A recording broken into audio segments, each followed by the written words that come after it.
नमस्कार दोस्तों, खबर एचपी में आप सभी हिमाचल वासियों को कोटि कोटि नमन। हिमाचल प्रदेश के तमाम छोटे बड़े खबरों को जानने के लिए चैनल को सब्सक्राइब करें और कमेंट बॉक्स में कमेंट करके बताएं कि आप न्यूज को किस जिले और पंचायत से देख रहे हैं। तो चलिए जानते हैं आज की मुख्य छोटे बड़े खबरों।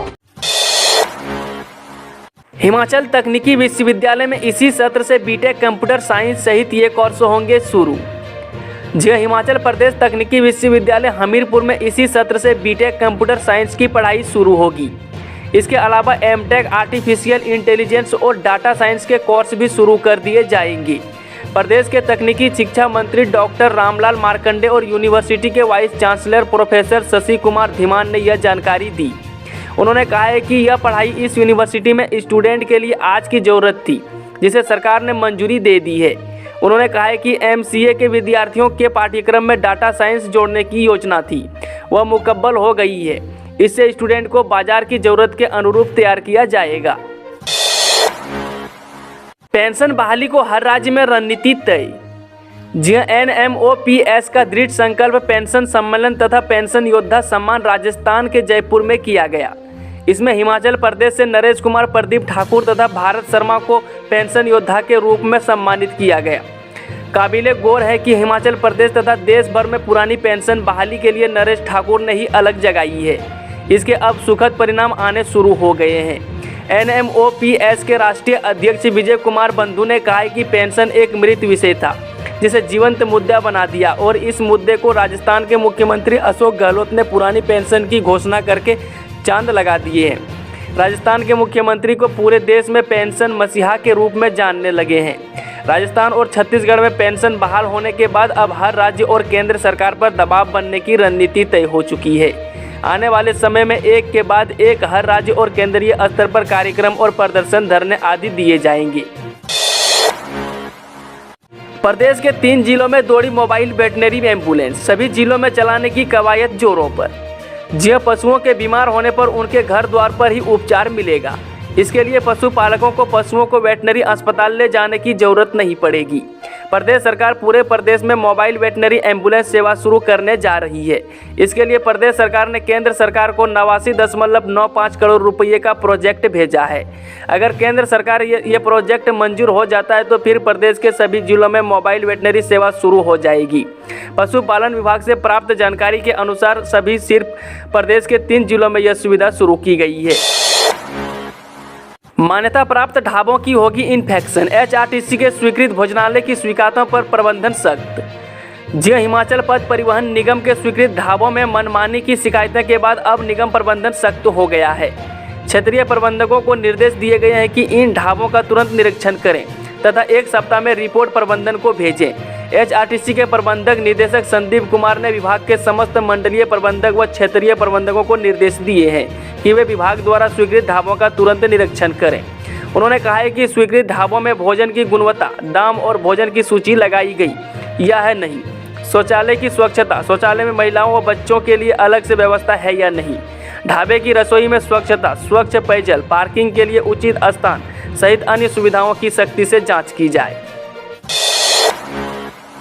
रेस्क्यू टीम ने चूड़धार के जंगलों से ढूंढ निकाले बड्डू साहिब एकेडमी के 19 छात्र। जिला सिरमौर की सबसे ऊंची चोटी चूड़धार के घने जंगलों में बड्डू साहिब एकेडमी के 33 छात्र निकले थे, मगर चूड़धार के तीसरी नामक स्थान पर 19 छात्र रास्ता भटक गए। 14 छात्र अध्यापक के साथ ही थे। रविवार को 19 छात्र आगे मस्ती में निकल गए। इसके साथ जब अध्यापक को पता चला कि 19 छात्र गायब है तो इन्होंने पुलिस व चूड़ेश्वर समिति को अवगत कराया। फिर चूड़धार से रेस्क्यू टीम लापता छात्रों को ढूंढने निकली। रेस्क्यू टीम ने 19 छात्रों को शिवलिंग के पास पाया।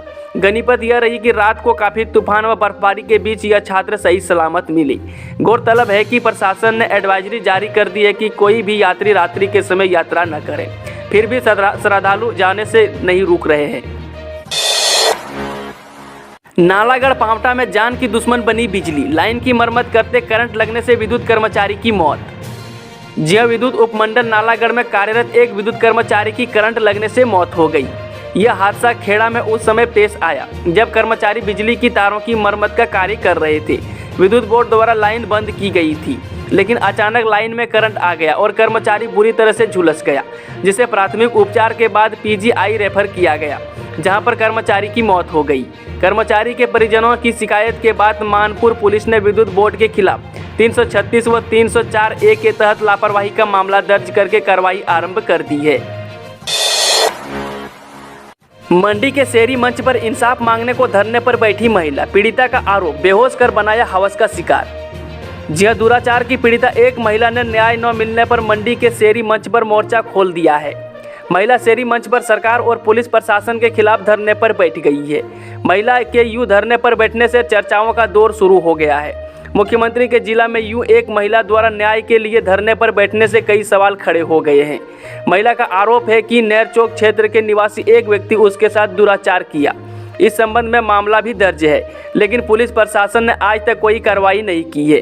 पीड़िता ने बताया कि वह दिल्ली के गुरुग्राम की रहने वाली है और व्यक्ति ने उसे हिमाचल में जनवरी माह में नहर चौक में बुलाया था और वह कई दिन उसके घर में ही रही थी। कौन होगा नया मुख्य सूचना आयुक्त?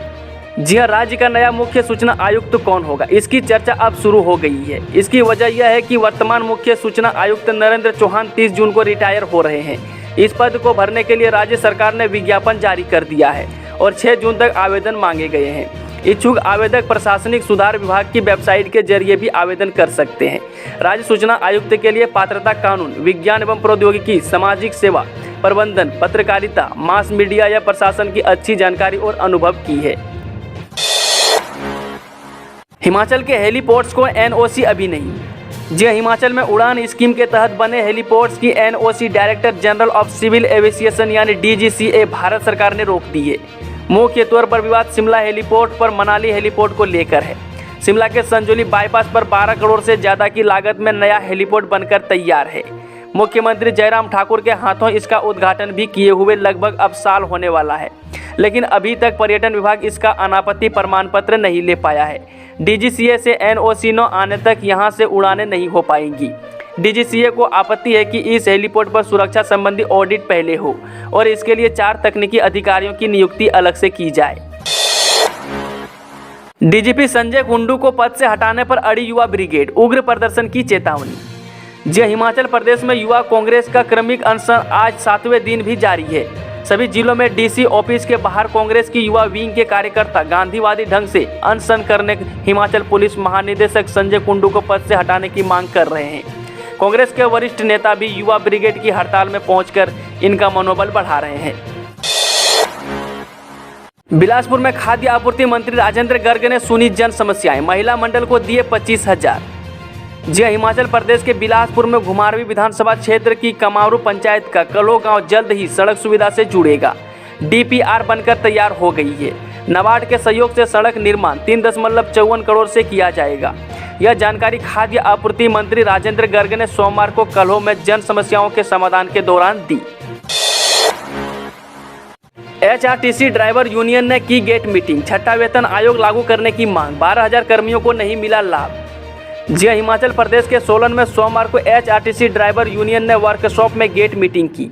इसमें यूनियन ने निगम कर्मचारियों को मुख्य तौर पर छठे वेतन आयोग को लागू करने की मांग की है। बाजार में लगे डिवाइडरों को हटवाने की कर रहे मांग, प्रशासन के खिलाफ नारेबाजी। जी, हिमाचल प्रदेश के बिलासपुर के बरठी बाजार में बनाए गए डिवाइडर को हटाने की मांग को लेकर व्यापार मंडल व दुकानदारों ने सुबह जाम लगा दिया। दुकानदार और स्थानीय लोग सड़क के बीचों बीच बैठ गए। इस दौरान उन्होंने प्रशासन के खिलाफ नारेबाजी की। जाम लगने से सड़क पर वाहनों की आवाजाही पूरी तरह ठप हो गई है। 7 महीने बाद कुल्लू काजा बस सेवा शुरू, बर्फबारी के कारण 15 अक्टूबर से बंद थी। बीआरओ ने कड़ी मकसद के बाद बहाल किया मार्ग। जी हां, हिमाचल प्रदेश परिवहन निगम की कुल्लू काजा बस रविवार से नियमित रूप से शुरू हो गई है। काजा से कुल्लू के लिए एचआरटीसी की बस 13 यात्रियों को लेकर रवाना हुई। बर्फबारी के चलते पिछले 7 महीने से बंद थी। दोस्तों, वीडियो थोड़ा भी पसंद हुआ वीडियो को लाइक, शेयर, चैनल को सब्सक्राइब जरूर करें।